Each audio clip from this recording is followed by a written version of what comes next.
Shalom, bom dia, Deus te abençoe.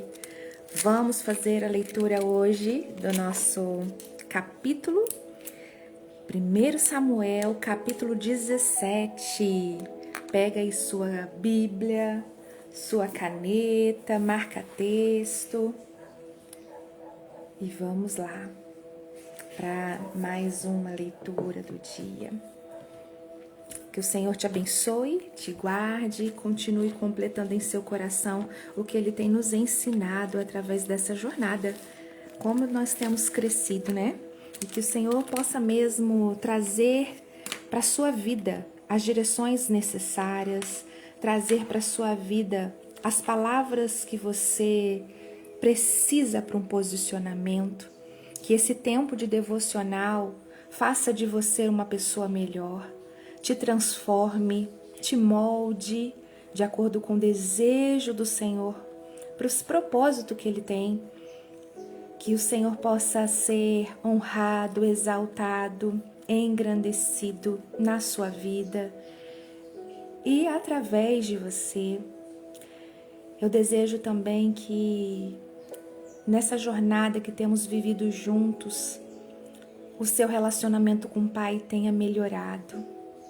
Você tenha experimentado de fato de conhecê-lo, de andar do ladinho dele, não apenas de ouvir falar de um Deus, mas conhecê-lo, vivenciar essa intimidade, esse relacionamento. Eu espero muito que nós, nesse processo, nesse tempo, estejamos colocando essa semente no seu coração, na sua vida, para que você possa realmente viver ainda mais perto de Deus, viver um relacionamento vivo, construir um sólido relacionamento com Deus, experimentar dele diariamente, ouvir a voz do Pai, estar sensível à presença do Espírito Santo e sentir o cuidado dele nos detalhes.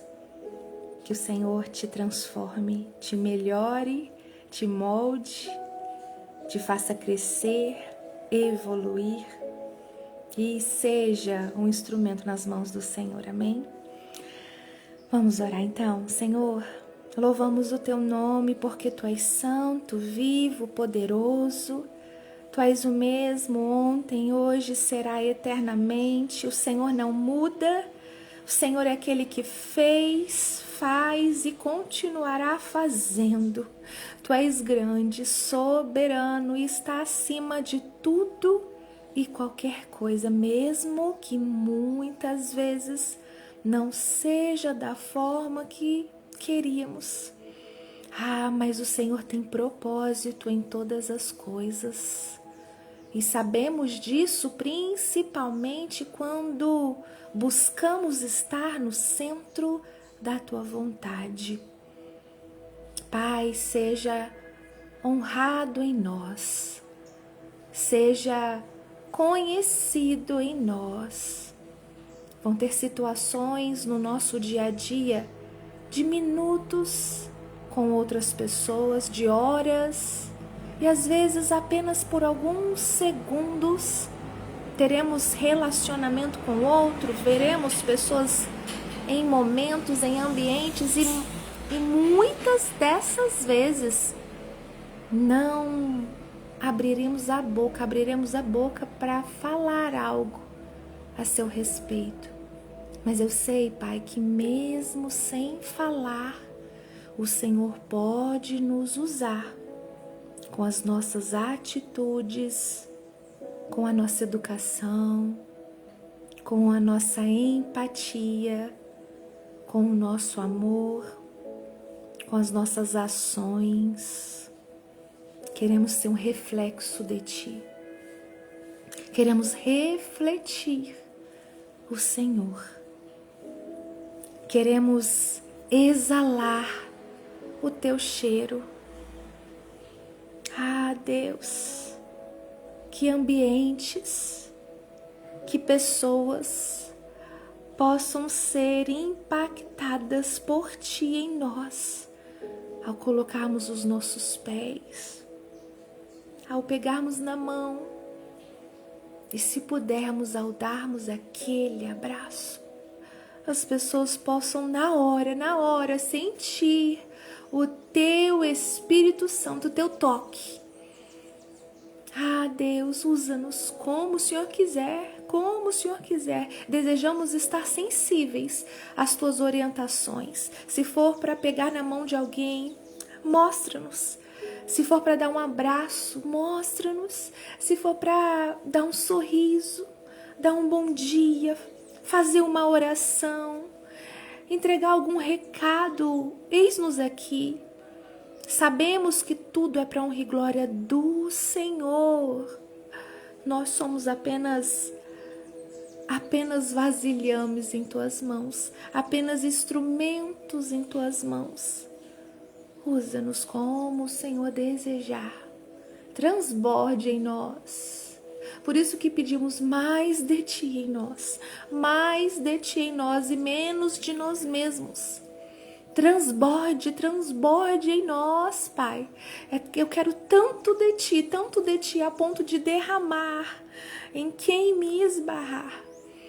Como nós já falamos e já vimos alguns vídeos, se alguém esbarra numa pessoa que tinha uma xícara na mão e essa derramou café, foi porque ela tinha café.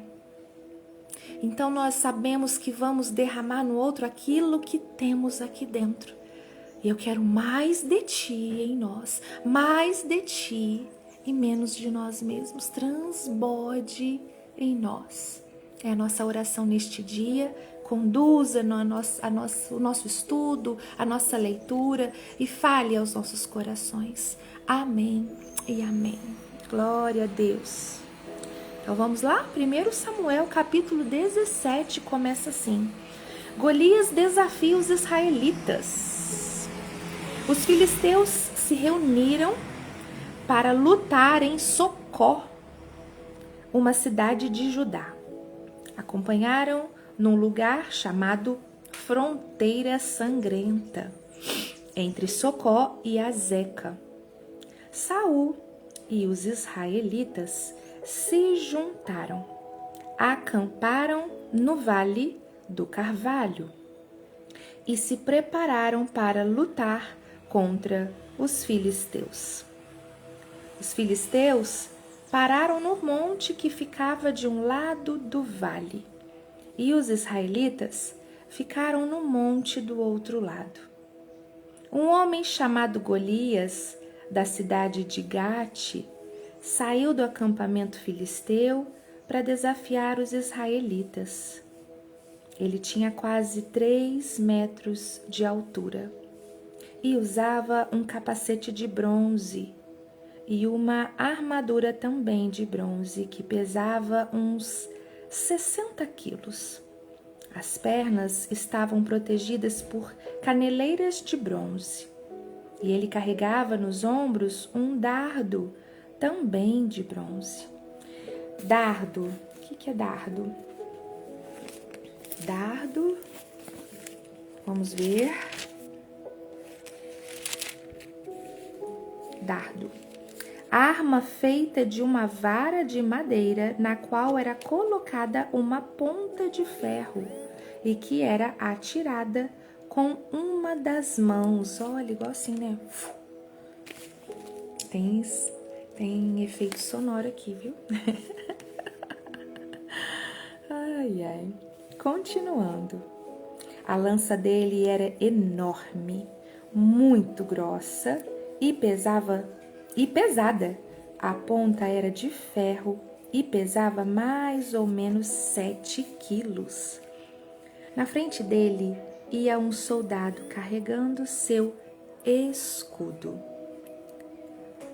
Golias veio, parou e gritou para os israelitas: por que é que vocês estão aí em posição de combate? Eu sou filisteu e vocês são escravos de Saul. Escolha um dos seus homens para lutar comigo. Se ele vencer e me matar, nós seremos escravos de vocês. Mas se eu vencer e matá-lo, vocês serão nossos escravos. Eu desafio agora o exército israelita. Mandem alguém para lutar comigo. Quando Saul e os seus soldados ouviram isso, ficaram apavorados. Davi era filho de Jessé, do povoado de Efrata, que ficava perto de Belém de Judá. Jessé tinha 8 filhos. No tempo em que Saul era rei, Jessé já estava bem idoso. Os seus 3 filhos mais velhos tinham ido com Saul para a guerra. O primeiro se chamava Eliabe, o segundo Abinadab e o terceiro Simeia. Davi era o filho mais novo. Enquanto seus 3 irmãos mais velhos ficavam com Saul, Davi ia ao acampamento de Saul e voltava a Belém para tomar conta das ovelhas do seu pai. Durante 40 dias, Golias desafiou os israelitas todas as manhãs e todas as tardes. E um dia, Jessé disse a Davi: pegue 10 quilos de trigo torrado e estes 10 pães e vai depressa levar para os seus irmãos lá no acampamento. Aproveita e leva também esses 10 queijos ao comandante. Veja como seus irmãos estão passando. Traga uma prova de que você os viu e de que eles estão bem. Os seus irmãos, o rei Saul e todos os outros soldados israelitas estão no Vale do Carvalho lutando contra os filisteus. Na manhã seguinte, Davi se levantou cedo, deixou alguém encarregado das ovelhas, pegou os mantimentos e foi, como Jessé havia mandado. Gente, olha um detalhe que interessante. A responsabilidade do pequeno Davi. Davi cuidava das ovelhas, ajudava o pai no que fosse preciso, estava no palácio ficando com o rei para que ele tivesse o tempo de libertação quando Davi tocava a harpa. E Davi tinha a responsabilidade ali de cuidar. Ele tinha as suas obrigações, ele tinha as suas tarefas. O pai fala: filho, vai lá no acampamento e leva esse mantimento para os seus irmãos, leva esse queijo para o comandante e volta trazendo depois para mim uma prova de que eles estão bem. Davi, antes de sair para fazer o que o pai tinha mandado, deixou uma pessoa responsável para continuar cuidando daquilo que era a responsabilidade dele enquanto ele estivesse ausente. Por mais que você tenha outras atribuições, outras atividades, não deixe as que você tem feito agora, que ninguém está vendo, negligenciadas. Cuide com excelência tudo que vier à sua mão para fazer. Continuando. Versículo 20, né? Eu parei ele na metade e diz assim: ele chegou ao acampamento justamente na hora em que os israelitas, soltando o seu grito de guerra, estavam saindo a fim de se alinhar para a batalha.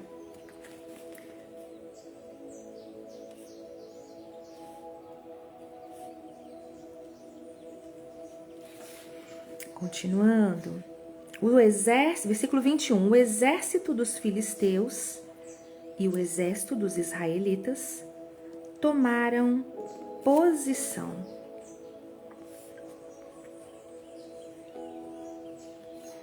Tomaram posição de combate, um de frente para o outro. Davi deixou as coisas com o oficial encarregado da bagagem e correu para a frente de batalha. Chegou perto dos seus irmãos e perguntou se estavam bem.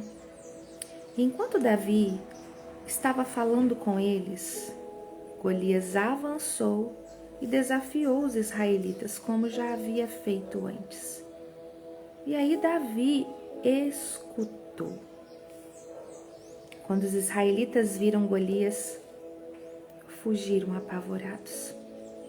E eles diziam: olhem para ele, escutem o desafio. Quem matar esse filisteu receberá uma grande recompensa. O rei lhe dará muitas riquezas. Lhe dará sua filha em casamento, e a família do seu pai nunca mais vai ter de pagar nenhum imposto. Então Davi perguntou aos soldados que estavam perto dele: o que ganhará o homem que matar esse filisteu e livrar Israel desta vergonha? Afinal de contas, quem é esse filisteu pagão para desafiar o exército do Deus vivo? E aí eles lhe contaram o que ganharia quem matasse Golias. Eliabe, o irmão mais velho de Davi, ouviu-o conversando com os soldados e então ficou zangado e disse: o que você está fazendo aqui? Quem é que está tomando conta das suas ovelhas lá no deserto? Seu convencido, você veio aqui só para ver a batalha? Meu Deus. O que foi que eu fiz agora? Perguntou Davi. Será que eu não posso nem fazer uma pergunta? Então Davi fez a mesma pergunta a outro soldado e ouviu a mesma resposta. E alguns soldados ouviram o que Davi tinha dito e contaram a Saul. E então ele mandou chamar Davi. Davi chegou e disse a Saul: meu senhor, ninguém deve ficar com medo desse filisteu. Eu vou lutar contra ele. Senhor. Ah, Deus, eu vejo isso aqui como quem tem o Espírito do Senhor sobre ele. Tem autoridade. Quem tem o Espírito de Deus sobre si tem autoridade. Porque se o Senhor é por nós, quem é contra nós? Se o Senhor é em nós, o inimigo já está debaixo dos nossos pés. Porque Ele está conosco, Ele está em nós.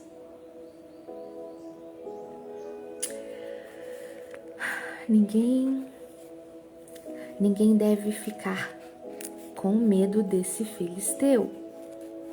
Eu vou lutar contra ele. Mas aí Saul respondeu: você não pode lutar contra esse filisteu. Você não passa de um rapazinho. E ele tem sido soldado a vida inteira. Gente, se uma pessoa sem Deus, sem o Espírito Santo, sem convicção, sem autoridade, sem intimidade com o Pai, ouve uma pessoa na hora falando contra: quem é você? Você tá achando que é o quê? Você não passa de um pé rapado?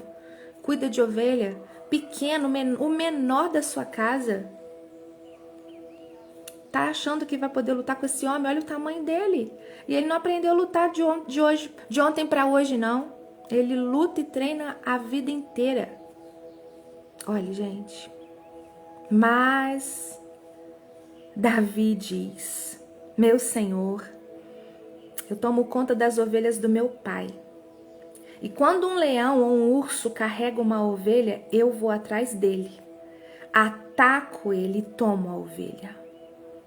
Se o leão ou o urso me ataca, eu o agarro pelo pescoço e golpeio até matá-lo.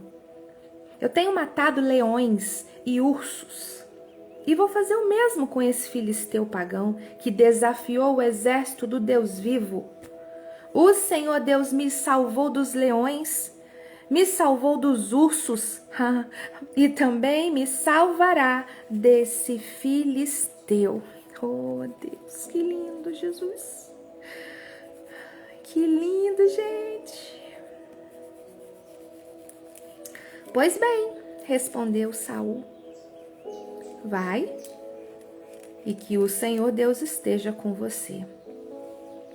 Então deu a sua própria armadura para Davi usar. Pôs um capacete de bronze na cabeça dele e lhe deu uma couraça para vestir. Couraça, vamos ver o que está escrito aqui? Qual é o significado na Bíblia aqui para nós? Couraça, parte da armadura feita de couro ou de metal que cobria o peito e às vezes as costas dos soldados antigos. Servia como proteção contra flechas, lanças e golpes de espada. Também podemos ver como a armadura. A armadura, vamos ver lá na minha armadura. Armadura, conjunto de peças feitas de metal ou couro com que os soldados antigos cobriam o corpo para se proteger das armas de ataque dos inimigos. Então vamos lá, continuando. Versículo 39, Davi prendeu a espada de Saul num cinto sobre a armadura e tentou andar. Mas ele não conseguiu, porque não estava acostumado a usar essas coisas. E aí disse a Saul, eu não consigo andar com tudo isso não, porque eu não estou acostumado. Então Davi tirou tudo. Ai, gente, essa frase aqui serve para mim como Davi se despiu de si mesmo. Tirou tudo. Tirou tudo. Tudo. Tirar tudo. Para estar disponível para que o Senhor haja em nós. Tudo de nós mesmos, tudo, tirar tudo, todas as coisas que eu estiver usando, que eu estiver fazendo, que de alguma forma tira o foco de Deus na minha vida, que seja tirado. O Senhor precisa ter total controle e domínio sobre nós, a ponto de eu estar na presença dele completamente em dependência, e tudo que eu fizer é porque ele derramou sobre mim, e total controle dele, não é pelas minhas competências. Gente, é uma coisa muito tênue, é uma linha muito tênue quando a gente fala sobre dependência, honra a Deus, total controle, tudo é por Ele, tudo é para Ele, tudo é Ele em mim, não é pelas minhas habilidades, não é pela minha competência, não é pelo que eu sou, pelo que eu sei fazer, pelo que eu sei falar, pelo que eu estudei, pelo que eu aprendi. Quando a gente fala sobre isso, nós damos ao Senhor toda a honra e glória, sabendo que Ele é Deus e tem todo o poder em nós. E ao mesmo tempo eu não quero trazer um entendimento de que você não pode estudar, de que você não pode aprender, não é isso. Nós precisamos nos capacitar, nos preparar, estudar, a aprender, a abrir a mente, a absorver, porque através dos ensinamentos, através do estudo, você cresce, você se prepara.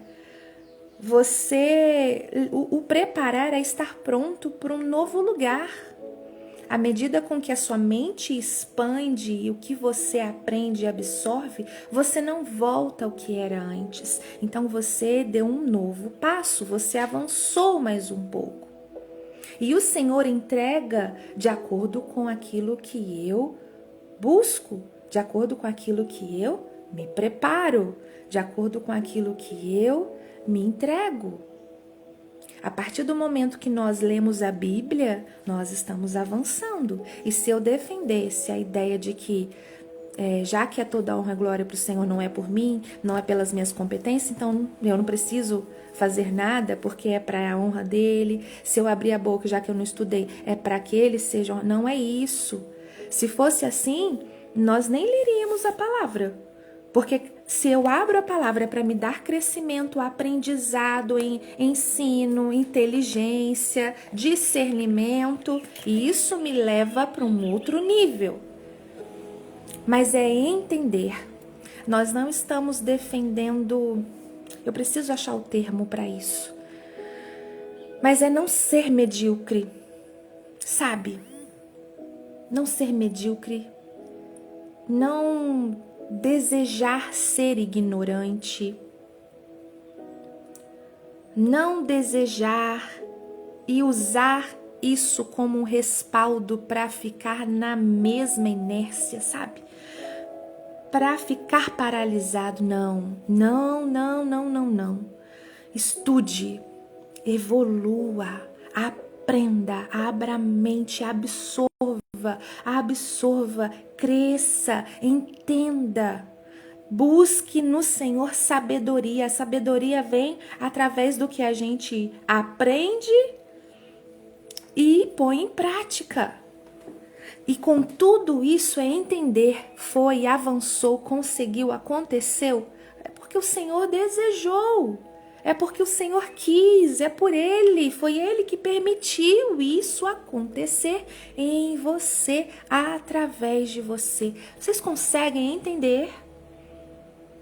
Quando eu menciono que não é pela minha competência, não pode ser pelas suas capacidades, não é dizer que então se humilhe, seja pequeno, não faça nada para aparecer, não faça nada para crescer, não é isso. Eu digo que cresça, aprenda, estude, dê o seu melhor, faz com excelência, se alimente mesmo, sabe? Faça cursos, aonde o Senhor pode te usar ainda mais. Aquilo que você aprende, o curso que você faz, o que você estuda, vai te levar para lugares e ambientes que o Senhor precisa de pessoas ali também, para serem acessos dele. Vão ter mesas, reuniões, lugares que precisam de instrumentos do Senhor ali. Como é que você chega ali sem ter um estudo, sem ter um curso, sem ter um entendimento sobre o assunto, sem ter um conhecimento? Não tem como. Estude, se capacite, se prepare, sabe? Mas lembre-se que aonde você chegar, o lugar que o Senhor te colocar, foi porque Ele quis te colocar ali. É isso, é entender essa soberania do Senhor. E quando eu leio aqui, então Davi tirou tudo, é tirar o ego. Porque muitas das vezes, quando a pessoa cresce, consegue, estuda, evolui, vai conseguindo melhorar o nível no trabalho, por conta das suas competências e habilidades, porém, ela vai deixando o poder subir a cabeça, o ego subir a cabeça, o eu posso, foi por causa de mim, se não fosse os meus estudos, eu não estaria aqui, se não fosse as minhas madrugadas dedicadas ali no caderno. Peraí, ok, existem sim o meu esforço que me fez me dedicar bastante sobre aquilo, as noites mal dormidas, em cima do livro, estudando, esforçando, sim, existe sim. Porém, é por Ele, é para Ele. E Ele que te deu a saúde, Ele que renovou sua força para que você conseguisse levar a semana quando não dormiu direito. Ele que te fez ter saúde, fôlego, ar, inteligência, facilidade para absorver o assunto, lembrar na hora certa, falar o que era preciso, ter uma criatividade para aquela situação. Deus deu ali aqueles estalos ali, uau! É Deus, é por Ele. Entendeu? Ok? Espero que eu tenha conseguido expor e explicar essa situação, essa visão. Continuando. Davi tirou tudo. Olha só que interessante, uma frase qual nos leva para algo mais profundo, né? Versículo 40. Pegou o seu bastão, escolheu 5 pedras lisas. Pedra lisa, sem defeito, sem pedras lisas. Isso aqui fala muito também. Pedras lisas no ribeirão e pôs na sua sacola. Pegou também a sua funda e saiu para enfrentar Golias. Toda vez que eu escutava sobre Golias e Davi, eu imaginava Davi segurando um estilingue, sabe? Na minha limitação, na forma com que eu conseguia absorver e assimilar a história, eu imaginava Davi com um estilingue. Agora eu já ouvi dizer que a funda, eu acho que é... Vamos ler, não vou falar antes de ler não, deixa eu ler. Funda. Arma feita de uma tira estreita de couro, alargada no meio, que era usada para atirar uma pedra ao longe.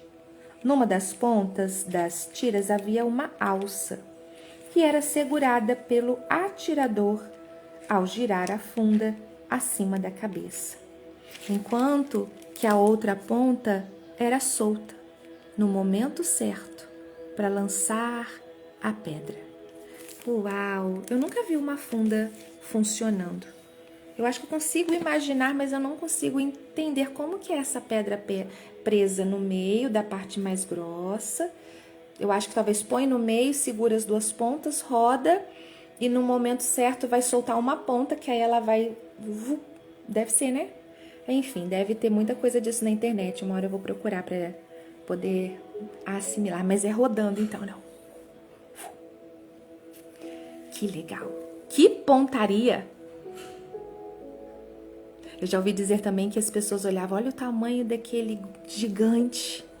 É muito grande para nós.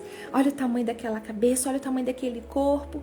E aí Davi olhava e falava assim, aí as pessoas falam, olha o tamanho dele, vai ser muito difícil para nós. E aí Davi olhava assim, uau, olha o tamanho dele. Olha o tamanho daquela testa. Não tem como eu errar. Ah, Deus maravilhoso. 41. Golias, o filisteu, começou a caminhar na direção de Davi. Olha, e quanto mais perto ele chegava, maior ele ficava. Mais fácil para Davi ainda, gente. Olha, gente. E o ajudante que carregava suas armas ia na frente. Quando chegou perto de Davi, Golias olhou bem para ele e começou a caçoar, porque Davi não passava de um rapaz bonito e de boa aparência.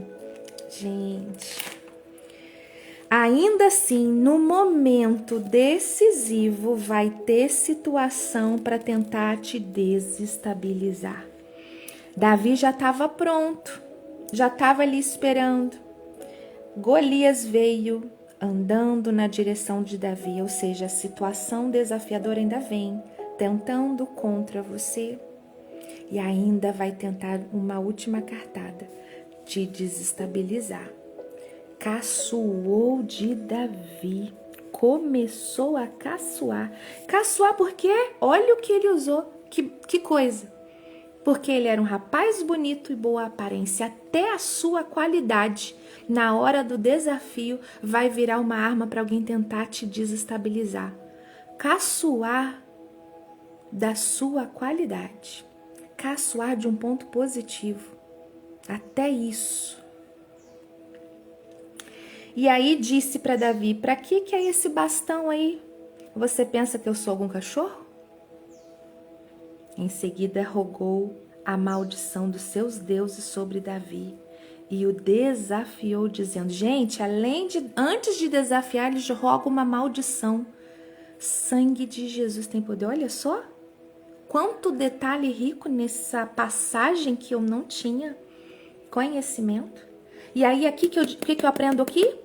Ainda que outros tentem lançar palavras de maldição sobre a sua vida, lembre-se que quem está contigo é o Deus Todo-Poderoso, o Deus Criador dos céus e da terra, Deus vivo. Não há nenhuma palavra de nenhum outro Deus que pode contra o nosso Deus. Nenhuma palavra de maldição virá sobre a tua vida, sobre a tua tenda, sobre a tua casa, porque maior é o que está em nós do que o que está no mundo. Em nome de Jesus. Ele ainda rogou maldição sobre Davi. E depois o desafia. Vem, que eu te darei o seu corpo para as aves e para os animais comerem. E aí Davi responde para ele: você vem contra mim com espada, com lança e com dardo, mas eu vou contra você em nome do Senhor Todo-Poderoso, o Deus dos exércitos israelitas, que você desafiou. Hoje mesmo o Senhor Deus entregará você nas minhas mãos, e eu vencerei e cortarei a sua cabeça, e darei os corpos dos soldados filisteus para as aves e os animais comerem. E em todo o mundo inteiro saberá que o povo de Israel tem um Deus. E todos aqui verão que ele não precisa de espadas ou de lanças para salvar o seu povo. Ele é vitorioso na batalha e entregará todos vocês nas nossas mãos. Ah, gente, quantas vezes nós sabemos quem está conosco, nós sabemos em quem nós cremos, mas a palavra do inimigo tenta prevalecer contra nós uma mentira, uma maldição, um desafio, uma chacota, alguém querendo caçoar de você. Tudo isso tenta desestabilizar, e quantas das vezes eles conseguem. Mas nesse dia, vamos aprender com Davi. Vamos pedir para que essa força e coragem que Davi teve, que eu acredito que é por conta do Espírito de Deus nele, sim. Mas o posicionamento de Davi, um homem segundo o coração de Deus, fez toda a diferença. Deus já tinha tentado levantando uma outra pessoa maior. Saul estava ali. Saul era o maior de todos ali do seu povo. Lembra? Que no meio da multidão ele se destacava, porque além de ser bonito, ele era muito alto. Ou seja, se a gente for olhar pela aparência, Saul já não seria um preparado. Mas como nós vimos, Deus não olha a aparência, ele olha o coração. Então que nós sejamos como Davi, pessoas segundo o coração de Deus. Com essa fé, essa força, essa confiança, porque Davi sabia quem ele confiava. Davi sabia quem é que estava com ele. E por isso que eu friso tanto aqui para as pessoas que caminham comigo: você serve um Deus vivo. Ele criou os céus e a terra, o mundo está na palma da mão, e mesmo assim, lá dentro desse mundo inteiro, na sua mão, tem você, tem eu, que ele conhece pelo nome, cada fio da sua cabeça, o que passa no seu coração, o que aflige a sua alma, todas as células do seu corpo, tudo que se passa com você, ele tem conhecimento. Ele sabe do teu passado, ele sabe por que te fez, ele conhece o seu dia de hoje e já viu o teu futuro. Nada está oculto aos teus olhos. E porque muitas das vezes a chacota de uma pessoa, a mentira de um inimigo tenta ter mais poder sobre você do que as palavras de Deus sobre a sua vida. Não permita que a afronta do inimigo te desestabilize. Firme os seus pés no Senhor, seja forte, corajoso, uma pessoa segundo o coração de Deus, e proclame que quem está contigo é o Senhor Todo-Poderoso, Deus dos exércitos. Aleluia, aleluia. Versículo 48. Então Golias começou novamente a caminhar na direção de Davi, E Davi correu rápido na direção da linha de batalha dos filisteus para lutar contra ele. Davi não deu passo para trás. Golias veio e Davi foi mais rápido ainda do que ele, indo na direção dele. É isso. Confiar que quem tá contigo em todo tempo. Davi correu mais rápido ainda na direção. 49, enfiou a mão na sua sacola. Gente, quando ele foi correndo, foi ele pegando. Ele não tava já com a pedrinha, não. Oh, Jesus. Enfiou a mão na sacola, pegou uma pedra e com a funda atirou em Golias. A pedra entrou na testa. Na testa de Golias, e ele caiu de cara no chão. Do jeito que ele estava vindo. Davi acertou e ele caiu de cara. Então Davi correu, ficou de pé sobre Golias, tirou a espada dele da bainha e o matou, cortando com ela a cabeça dele. E assim Davi venceu Golias e o matou apenas com uma pedra. Quando os filisteus viram que o seu herói estava morto, fugiram. E os soldados de Israel e de Judá correram atrás deles, gritando, e os perseguiram até a cidade de Gate e até os portões de Ecrom. Soldados também estavam em alerta e ninguém ficou parado vendo o que estava acontecendo de boca aberta, olhando como se quem tivesse vendo uma história, uma cena. Não, entrando em ação também. Os soldados foram atrás dos outros, agindo. A comunhão do povo fez a diferença para que a vitória fosse total sobre o povo inimigo. E quando os filisteus viram, fugiram. Fugiram. Os filisteus caíram feridos pela estrada de Saarim até Gate e Ecrom. Os israelitas voltaram da perseguição aos filisteus e levaram as coisas do acampamento deles. Davi pegou a cabeça de Golias e a levou para Jerusalém. Porém, as armas de Golias ele guardou na sua própria barraca. Quando Saul viu Davi saindo para lutar com Golias, perguntou a Abner, o comandante do seu exército: Abner, quem é aquele rapaz? Ué, não entendi. Peraí.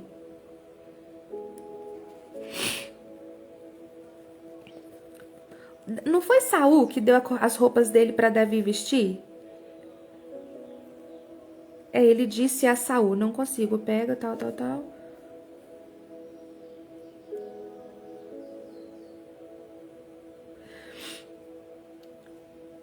Ele falou para Saul: eu não consigo andar com tudo isso porque eu não estou acostumado. Ele tirou tudo, pegou as coisas e saiu. Será que Saul achou que ele não fosse lutar? Será que Saul, ao ver que Davi tirou tudo, estava assim: não estou acostumado com essas coisas não. Pegou a funda, pegou as pedrinhas e saiu. Será que Saul imaginou que ele não estava indo para guerra? Não iria lutar mais? Eu acredito, hein? Porque aí aqui agora, ó, quando Saul viu Davi saindo para lutar com Golias, perguntou a Abner, o comandante do exército: quem que é aquele rapaz? Meu senhor, eu juro pela sua vida que eu não sei, respondeu Abner. Então vai lá e procura saber, disse Saul. E assim, quando Davi voltou para o acampamento depois de matar Golias, Abner o levou a Saul. Davi ainda estava carregando a cabeça de Golias. E aí Saul perguntou: rapaz, quem é você? Sou filho do seu criado Jessé, da cidade de Belém, respondeu Davi. Saul e Davi terminaram a sua conversa. Jonatas, filho de Saul, começou a sentir uma profunda amizade por Davi. Olha que legal. Tô entendendo, essa parte aqui ficou meio assim. Será, gente, que até então Saul não tinha percebido que era Davi? Davi já estava na casa, no palácio, tocando para Saul há tanto tempo. Saul já tinha pedido para Jessé mandando um mensageiro. Ele mandou um mensageiro ou ele falou direto com o pai dele? Cadê, ó? Ah, ele não conheceu do pai dele não, ó. No capítulo 16, versículo 22, e mandou a seguinte mensagem a Jessé: eu gostei de Davi, desde que ele fica aqui a meu serviço. Então, ele não sabia quem era o pai, mas ele mandou um mensageiro avisar: ó, eu gostei do seu filho, deixa ele aqui comigo. Então, Davi já morava no palácio com Saul. Saul nunca tinha parado para perceber quem era Davi. Então, se isso é verdade, se isso acontece, literalmente tem pessoas que te olham, mas não te veem. Olha a outra chave.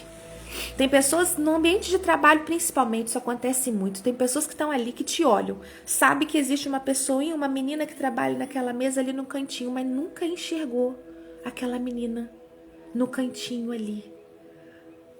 Olhavam, mas não enxergavam. Saul olhava Davi como alguém que tocava, uma pessoa simplesinha, não enxergava Davi. E aí aqui agora, quem é você? De onde você vem? Quem é seu pai? Olha só. Sou filho do seu criado Jessé, da cidade de Belém. Olha, que humildade de Davi. Que humildade de Davi. Gente, eu já comecei entrando no capítulo 18, meu Deus. Depois a gente continua o capítulo 18. Termina o capítulo 17. Sou filho do seu criado Jessé, da cidade de Belém. Pai, louvado seja o Senhor. Obrigada por esse capítulo, o qual trouxe tanta revelação para nós. Obrigada, Deus, por esse cuidado. Obrigada por esse amor. Eu te amo, te louvo e agradeço. Amém. Senhor, hoje eu demorei tanto, gente. Me perdoe. Senhor, e obrigada por tanto.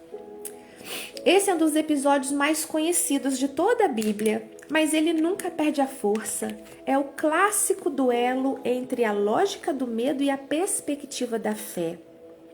Enquanto todo o exército de Israel estava paralisado diante de um monstro de quase 3 metros, um jovem pastor enxerga o problema através de lentes completamente diferentes. Vamos aprender com essa vitória histórica. Então vamos lá, o gigante Golias dos filisteus sai todos os dias, de manhã e de tarde, por 40 dias seguidos, para insultar e desafiar o exército de Israel. E a reação de Saul e dos seus homens é unânime, espantam-se muito e temem pavorosamente. Nós percebemos aqui o poder paralisante de um viés cognitivo negativo mantido pela repetição. Golias repetiu a mesma ameaça por 40 dias, até que o medo se transformasse em uma verdade absoluta na mente do exército. Olha só. Quando focamos apenas no tamanho do problema, o gigantismo da crise, a nossa autoestima emocional despenca e aí a paralisia se instala. A gente entende então que a mudança de perspectiva altera a realidade. Enquanto os soldados olhavam para Golias e pensavam, ele é grande demais para a gente combater, Davi olhou para Golias e pensou, ele é grande demais para eu errar o alvo. E Davi não mediu o tamanho do gigante pelo seu próprio braço, mas comparou o tamanho do gigante com a soberania do Deus a quem ele servia. Aleluia! Essa história de Davi e Golias tem muita coisa para nos ensinar em dias de crise. Primeiro, o exército de Israel permitiu que a voz do medo entrasse tanto em suas mentes que eles se esqueceram de quem era Deus. E agora eu quero perguntar para vocês, quais Golias, medos, crises, diagnósticos, ansiedades, quais Golias têm falado na sua mente todos os dias? Se você ficar ouvindo o pânico por muito tempo, ele vai paralisar a sua fé. Segundo, quando Saul quis emprestar sua armadura pesada para Davi, Davi tentou andar, mas ele disse, não consigo andar com isso, porque eu nunca usei. Quantas vezes nós tentamos enfrentar nossos problemas usando as estratégias dos outros? Vestindo as roupas que não nos pertencem, só porque é o padrão da sociedade. E Deus traz para nós aqui o quê? Seja autêntico. Use o que Deus te deu. Aleluia! Davi dispensou a espada, dispensou o escudo de Saul e ele foi com seu cajado. Davi foi com a sua funda e com as suas 5 pedrinhas lisas do riacho. Ah, Deus. Agora eu tô pensando, por que pedra lisa? Se fosse uma pedra cascuda, cheia de ponta, não seria melhor pra, de fato, entrar rasgando lá a cabeça de Golias? Mas era uma pedrinha lisa. Porque a gente entende ainda mais que a força que estava em Davi para lançar aquela pedra na testa de Golias e entrando mesmo, não era porque era uma pedra cheia de arestas, para que as pessoas depois estudiosas viessem ler o estudo e falar, não tinha como, uma pedra desse jeito, atirada de tal distância, iria realmente fazer um rasgo, e iriam colocar uma coisa muito lógica, achar uma explicação muito lógica para alguém querer defender que era Deus que fez através de um menino. E não, Deus usa as coisas que as pessoas podem procurar. Mas uma pedra lisa na mão de um menino atirada a tanta distância não ia fazer isso. E é para provar que era Deus fazendo através dele. Davi disse a Golias... ainda tô lá em cima, né? Isso aí. Davi disse a Golias, tu vens a mim com espada, com lança, com escudo, porém eu vou a ti em nome do Senhor dos Exércitos. A vitória de Davi não estava na pedra. A vitória de Davi estava na aliança. Quando você entende quem luta por você, o gigante perde o poder de te paralisar. Glória a Deus. Qual é o Golias que tem roubado a sua paz ultimamente? Você tem medido esse problema pelo seu próprio esforço ou colocado ele diante da grandeza de Deus? Existe alguma expectativa ou algum modelo que as pessoas estão tentando te impor para resolver os seus problemas, mas que não tem a ver com a sua essência? Então volte para suas ferramentas originais. E assim como Davi desceu ao riacho para escolher 5 pedras lisas, quais passos práticos e diários você tem dado para fortalecer a sua mente e a sua espiritualidade diante das lutas? E a frase que eu quero trazer para você nesse dia é: para quem olha com os olhos do medo, o problema é grande demais para ser vencido. Agora, para quem olha com os olhos da fé, o obstáculo é grande demais para errar o alvo. Vá para cima dos seus gigantes em nome do Senhor dos Exércitos. Aleluia. E ao resumo do capítulo 17, a palavra para nós é qual, gente? Coragem. Esse capítulo nos ensina que a vitória sobre os maiores monstros da nossa vida não vem da força física ou de armaduras emprestadas, mas de uma identidade firme e inabalável em Deus. Glória a Deus. A vitória sobre Golias é apoteótica. O povo de Israel ganha fôlego, os filisteus fogem apavorados e Davi entra de vez para a história da nação, levando a cabeça do gigante para Jerusalém. Mas essa grande vitória traz um efeito colateral imediato nos bastidores do palácio. Olha aí. A admiração popular por Davi desperta agora uma inveja cega e doentia em Saul, transformando o rei que antes o amava agora em seu pior perseguidor. Nós vamos analisar essa reviravolta no capítulo de amanhã, em nome de Jesus. E para completar, diz para nós aqui no capítulo 149 do livro Eu Vou Sair Desse Deserto, João 5, de 1 a 14 é o texto base. O título é Jesus vai mover as águas. Ele deseja libertar o nosso coração, remover aquilo que nos impede de avançar, e só então o milagre acontece. Essa frase aqui para mim já diz complemento com certeza quanto ao que nós lemos. Quando eu enfatizei muito sobre e Davi tirou tudo. E aí vem aqui, ó, Deus deseja libertar o nosso coração, Deus deseja libertar o povo. Remove aquilo que nos impede de avançar, tira tudo. E aí o milagre vai acontecer, aleluia. E assim como no tanque de Betesda, o Senhor ainda está pronto para movimentar as águas. Ele está à espera de que você diga sim, de que você saia da margem e que você vá até a fonte. Não precisamos esperar uma tragédia ou um último momento para buscar a Deus. Ele está disponível hoje, está disponível agora, querendo curar, querendo libertar, querendo nos fazer caminhar de novo com confiança e propósito. O que tem paralisado acelerado a sua caminhada. Talvez seja o momento de deixar a espera de lado e tomar a iniciativa de se aproximar do Senhor, crendo que Ele quer mover as águas da sua vida hoje. O Senhor quer te libertar. Então remova tudo aquilo que te impede de avançar para que o milagre aconteça. Que o Senhor abençoe seu dia, sua vida. E amanhã estaremos juntos, se Deus quiser. Beijo, fica com Deus e até.